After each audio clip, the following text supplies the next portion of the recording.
Assalamualaikum warahmatullahi wabarakatuh. Perkenalkan kami dari kelompok 7 dengan anggota Dinda Arifah, Nurfian Risyawati, Fenia Altasya, dan Kania Dwiardianti. Pada kesempatan kali ini, kami akan mempresentasikan hasil diskusi kami mengenai teori pendekatan kekuasaan dengan studi kasus korupsi EKTP. Jurnal utama yang kami gunakan kali ini adalah jurnal dengan judul Grand Corruption dan Defisit Demokrasi oleh Sabto Waluyo pada tahun 2016. Dalam menjalankan sebuah pemerintahan, setiap negara pasti menemui permasalahannya masing-masing. Salah satu permasalahan yang sering ditemui khususnya bagi negara berkembang adalah masalah korupsi. Sejarah mencatat adanya beberapa kasus korupsi besar yang terjadi di Indonesia. Salah satunya yaitu kasus korupsi proyek raksasa pengadaan kartu tanda penduduk atau KTP yang bernilai sebesar 5,9 triliun rupiah yang sangat menggemparkan publik. Kasus ini menimbulkan kerugian pada negara sebesar 2,3 triliun rupiah dan menjadi kasus korupsi dengan kerugian terbesar sepanjang sejarah pemberantasan korupsi di Indonesia, di samping kasus korupsi bantuan likuiditas Bank Indonesia. Kasus ini kemudian disebutkan media sebagai mega korupsi akibat besarnya kerugian yang ditimbulkan. Konsepsi teori 1. Ekonomi politik berbasis kekuasaan. Dalam analisis politik ada 3 konsep dasar politik, yaitu nilai, kepentingan, dan kekuasaan.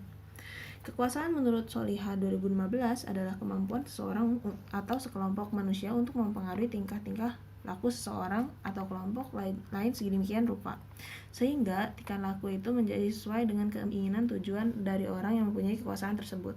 Kekuasaan politik adalah kemampuan untuk memengaruhi kebijakan umum pemerintah, baik terbentuknya maupun akibatnya sesuai dengan tujuan-tujuan pemegang kekuasaan sendiri. Menurut Max Weber dalam Sian 1986, kekuasaan adalah kesempatan seseorang untuk menyadarkan masyarakat akan kemampuannya sendiri, dengan sekaligus menerapkan terhadap tindakan perlawanan dari orang-orang dan golongan tertentu. Kekuasaan harus membawa kesejahteraan bagi masyarakat dan bukan mendatangkan dominasi yang mengakibatkan ketidakadilan dan diskriminasi politik bagi masyarakat. Yang kedua, korupsi memperlemah investasi dan pertumbuhan ekonomi serta menurunkan tingkat produktivitas. Korupsi tidak hanya berdampak pada satu aspek kehidupan saja, tapi korupsi juga menimbulkan efek domino yang meluas. Meluasnya praktik korupsi di suatu negara akan memperburuk kondisi ekonomi bangsa. Misalnya harga menjadi mahal, kualitas menjadi buruk, akses rakyat terhadap pendidikan dan kesehatan semakin sulit, keamanan suatu negara terancam, kerusakan lingkungan hidup, dan cita pemerintahan akan buruk. Untuk keperluan menelaah kasus korupsi di iktp elektronik, ada 3 pendekatan, yaitu perspektif legal, perspektif institusional, dan yang ketiga perspektif politikal. Kita akan fokus kepada perspektif politikal. Perspektif politikal memandang korupsi sebagai akibat dari penyimpangan kekuasaan yang merupakan amanat publik untuk kepentingan pribadi atau kelompok. Penyimpangan tersebut melibatkan lembaga-lembaga politik seperti partai politik, lembaga pemilihan umum, parlemen, dan lembaga eksekutif pemerintahan. Partai politik yang diakui sebagai pilar utama demokrasi bisa menjadi pelaku korupsi karena berperan sebagai alat tawar-menawar dan berbagi kekuasaan dan akses terhadap sumber daya publik yang dapat dimanfaatkan individu maupun kelompok. KTP atau Kartu Tanda Penduduk Elektronik. KTP ini merupakan identitas resmi penduduk serta bukti diri yang berlaku di seluruh wilayah NKRI. Menurut Undang-Undang Republik Indonesia Nomor 23 Tahun 2006, KTP adalah identitas resmi penduduk sebagai bukti diri yang diterbitkan oleh instansi pelaksana yang berlaku di seluruh wilayah NKRI. Menurut Permendagri Nomor 9 Tahun 2011 tentang penerbitan kartu tanda penduduk berbasis nomor induk pendudukan secara nasional, dalam pasal 2 ayat 1 menunjukkan bahwa tujuan pemerintahan menerbitkan KTP elektronik adalah untuk mewujudkan kepemilikan suatu KTP untuk satu penduduk yang memiliki kode keamanan dan rekaman elektronik data kependudukan yang berbasis NIK nasional. Program eKTP diluncurkan oleh Kementerian Dalam Negeri Republik Indonesia pada bulan Februari 2011 dan berakhir pada 30 April 2012. Program eKTP ini dilatar belakangi oleh KTP konvensional di Indonesia yang memungkinkan seseorang dapat memiliki lebih dari satu KTP dan memberi peluang untuk berbuat curang. Adapun fungsi dan kegunaan eKTP adalah 1. Identitas jati diri. 2. Berlaku nasional sehingga tidak perlu membuat KTP lokal untuk pengurusan izin, pembuatan rekening bank, dan sebagainya. Ketiga, mencegah KTP ganda dan pemalsuan KTP. Keempat, terciptanya keakuratan data penduduk untuk mendukung program pembangunan.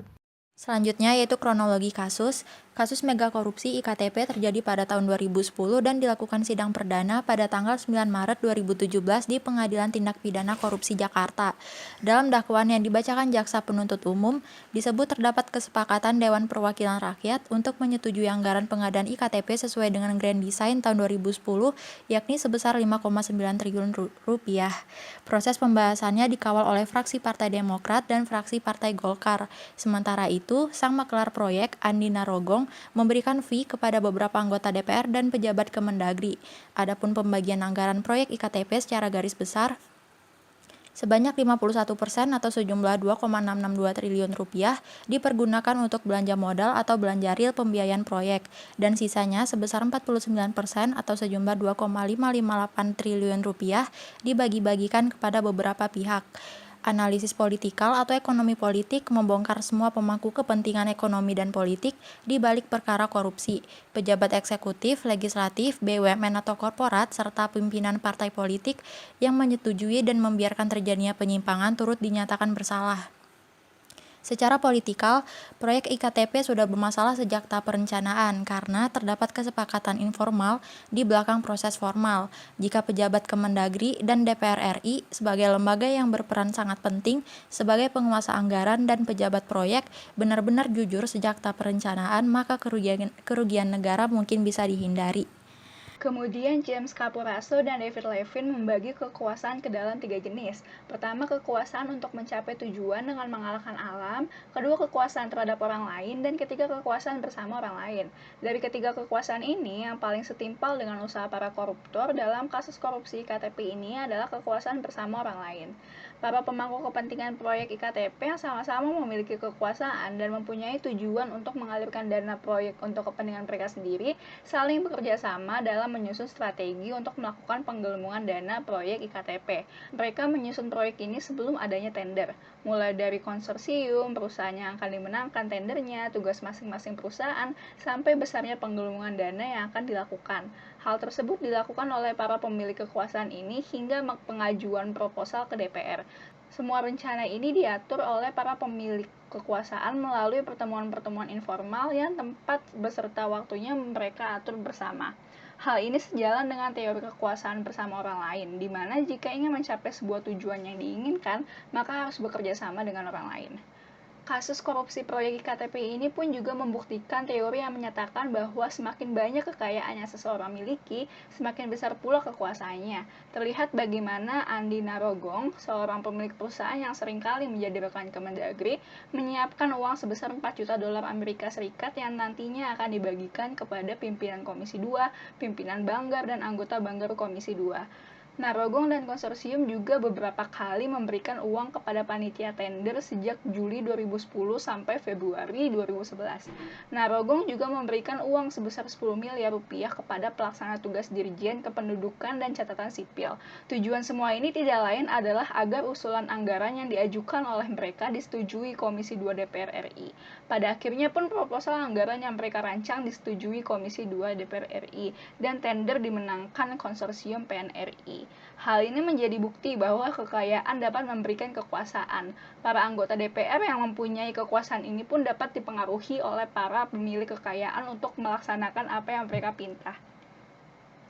Pendekatan berbasis kekuasaan dalam ekonomi politik berfokus pada pentingnya kekuasaan pada hubungan ekonomi. Dalam kasus korupsi proyek IKTP yang diangkat dalam permasalahan ini, dapat dilihat bahwa kekuasaan berperan besar dalam ekonomi politik.